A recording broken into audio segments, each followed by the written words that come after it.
Magandang gabi po, Luzon, Visayas at Mindanao. Mag-iina na umunoy nagbebenta na iligal na droga ang kabilang sa 13 tinarget sa sabay-sabay na raid sa Tanza sa Cavite. Pinagagamit para ng pamilya ang kanilang bahay sa mga bumabatak ng droga. Nakatutok si John Consulta. Sabay-sabay na sinilakay ng mga tauhan ng Regional Public Safety Company, SWAT, Cavite Police at Cavite Provincial Intelligence Branch ang 13 target sa Tanza, Cavite pasado hating gabi kanina. Kinailangang wasakin ang mga pinto para mapasok ang mga hinihinalang bagsakan ng droga. Habang naka-alerto ang ibang operatiba sa mga posibleng banta. Nang mapasok ang bahay na ito, agad pinadapa ang mga target ng operasyon.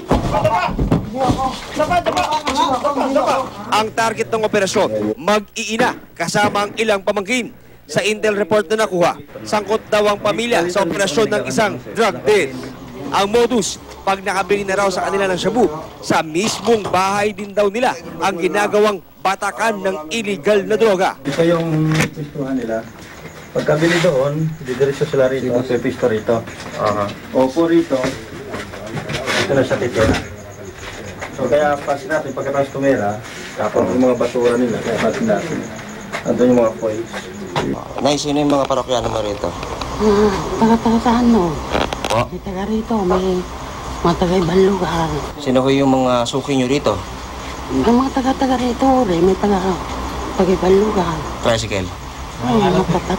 Mga nagtatragical, mga nagbabangka.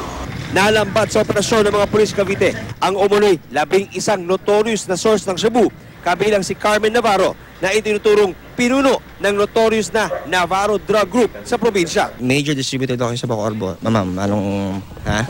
Wala po, sir. Hindi po totoo yun. Hindi totoo. Hindi po. Pero gumagamit po kayo? Hindi. Apo? Minsan lang po.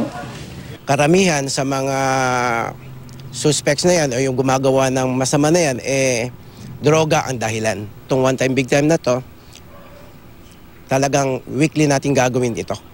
Weekly sa mga malalaking bayan at saka sa mga maliliit na bayan. Sunod-sunurin natin sila. Mula sa Cavite, John Consulta, nakatutok 24 oras.